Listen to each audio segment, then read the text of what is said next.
Alright. Welcome back to One Piece Anime Review episode 258. This time I'm reviewing the newest episode of the series, which is called Protect Luffy, Zoro and Law's Sword Technique. Yep, it's actually called Defend Luffy. And Defend Luffy, Zoro and Law's Sword Technique. Yeah, they keep, sometimes they would change like the whole title, or at least most of it. This is just changed like one word. It's fine. Now, this episode adapts from pretty much the first 10 pages of chapter 1000. I think it's like 9. Actually, it's 1010. Yeah, they're at 1010. And essentially put, this kind of is the first 10 pages of the book, of the chapter, pages 2 through 12. And the whole thing, this whole episode, is focused mostly in one location with one brief cutaway. So, let's start with the brief cutaway first. We have Big Mom falling on the ground, or she actually not on the ground itself, basically falling into the ocean. Yes, the ocean. Where that is her weakness. And basically she's calling for Prometheus. And Prometheus, meanwhile, though, he's getting sliced up by Zoro. And you have Killer taking on Napoleon, her sword. And Zeus is trapped inside a box. And he's like this the whole episode. He never gets out of the box. Eventually, of course, Prometheus and Napoleon do get away from, well, both. I think it was, get away from Killer and Zoro. And basically, they get Big Mom out of the ocean. Of course, we do see briefly the Heart Pirates. Yes, briefly. This one brief, like, barely 30 seconds we see of the Heart Pirates. They see Big Mama survive, and they go back in the submarine, and they dive, and you don't see them get the rest of the episode. And then we have basically where they fly up, and of course, very happy, of course, do anything for them. And then Prometheus asks Big Mom a favor. She's like, well, what would that be?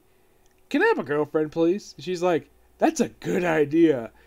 And then she proceeds to make another sentient life form from her life force.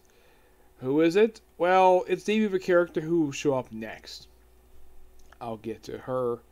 It's the girlfriend. Meanwhile, though, on top of the thing, and of course, basically, like it's mostly just Zoro. It's what would cause Zoro to stop attacking Prometheus and Killer stop attacking Napoleon was Kaido. Yep, he did it. And Luffy is unconscious the whole episode with the exception of the last, like, minute. Yeah, he spends the whole episode unconscious. So, they basically form a way to basically take on Kaido. And all of them take turns. And, of course, Zoro sees that basically Kaido was going to kill Luffy. So then he basically gets serious, where he takes all three swords and does something, to my knowledge, he has not done since Enies Lobby, the 9-sword Ashura formation, where he basically turns his arms into 9 arms. And then he proceeds to slice up Kaido. Yeah, where it's a bigger scar, where it's kind of like, it starts where Odin, from 25 years previous, at least 25 years, 20 years previous of the present day stuff, where he slices up and goes further. And he's like, well, this scar will remain. He asks him the obvious question. Ask him this very question right after he hits him. Do you have the color of Supreme King? And Zoro is like, I have no idea what you're talking about. And Law tries to interfere. The second time Law trying to attack, and first time basically the injection shot, which didn't really work out too well. Law tries, and then of course basically after both Law and Zoro knocked down, Luffy finally gets up and basically says, "We love the samurai." And of course, reminiscing what the boss basically taught him in the Udon prison. And then we're gonna lead to another round between Luffy and Kaido for next week's episode. Yeah, that was the episode in a nutshell. It's pretty good. Yeah, it's a damn good episode.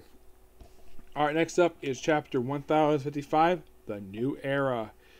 Pick up a lesson last time when the Emperor and the Navy is taking on Momo and Yamato. Like, you must not, we can't fight it, why not? Mostly, don't dare strike him. And of course, Renzo tries to do it. And of course, then the guy has fire escape. Hit. Renzo basically is just flying away. And the Scabbards are trying to help out. Meanwhile, though, we see Odin's father take down to below Wano, below into the main castle, into the palace. He takes with him, get this, Robin and Law. I get Robin, but Law? Seriously. Oh yeah, and it's also revealed that Jack is a fishman. How? Don't know how. It's just there was nothing about the guy who was a fishman. And apparently he discovered it. And apparently it's underneath. So then, of course, they uncovered the secret of the Quarantine Tunnel. And then we discover this. A Wano. Come on, seriously. Thank you. A Wano on bottom of the ocean. And they do explain this. Yeah, they explain it. Where it apparently the water level was lower than what it currently is. And thanks to the walls that are there and rainfall, that's the reason why where Wano is, why it looks smaller than it currently does. Yeah, it's because of the Fuji mountain. Yes, my guess is that Oda, he must have named this mountain after Mount Fuji, the actual mountain the actual volcano that's near Tokyo, that's been dormant for a long time. And of course, then they arrive at the Royal Poneglyph, which, according to Brooke, he actually spotted this a while ago. And it takes this long to get to it, probably because of battles going on. So we finally see it.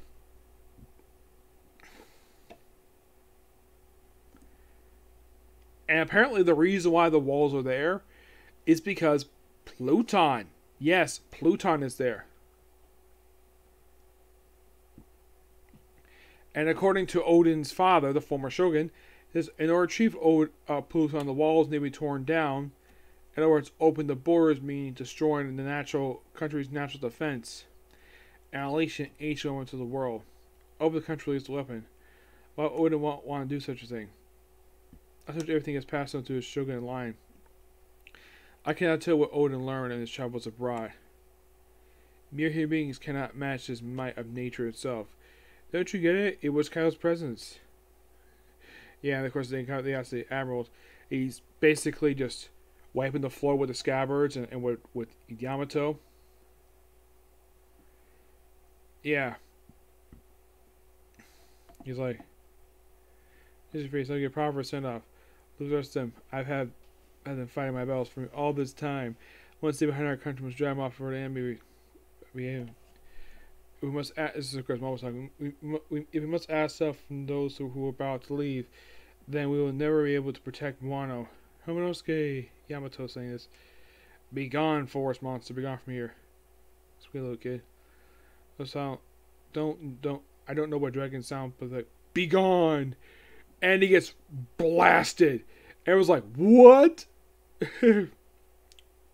Yeah, apparently he's inherited Kaido's powers. So apparently it's implied here that the devil fruit he ate was a copy of Kaido's fruit. It's implied here by that. Yep. So then, of course, then they start basically everyone in the whole town. Apparently, like some kind of spark pop. You mean business? So you have pitiful place of Kaido. I swear to you. And then he's like, get this big, humongous energy from right behind him, telling him to stop. Wait, stop. It's Supreme King Haki who's doing it. And he's like, the red hair pirates, are you nearby? Captain, easy with the Haki blast. The new guys are foaming in the mouth. I'm like usually fight dirty name, man. But when new shots just change pirate history or exhausted from their feet, don't you think what you're doing is a bit much? Are you afraid of the new era? Yes, this is basically Red Hair Shanks. Yes, Red Hair Shanks. Yeah, are you afraid of the new era? Look, I'm not picking a fight with you guys. Not yet. Fine. Of course, Yamato basically runs back, and of course, Momo's crying. Of course, everybody's still celebrating. He's gone, hee. We don't get to fight. Not bad, Momo. Not bad. Some monster target being thrown around, though. Yeah, what was that? It was made me think of a familiar face. Who? Shanks. Yep. So yeah, it was he probably confirms that he feels it was probably Shanks. I'm sure Yamato definitely is going to go with Luffy because she says she wants to go. So who knows? And they say they're about to leave. As for where they're going to go next, don't know. But damn good chapter. Love it. Give this a 10 out of 10. It's really good. Okay, so that's the episode review. Next episode is going to be... Excuse me. It's going to be Barto. And then it'll be the One Piece review, well, for the dub. Anyways, okay? Next video. Bye.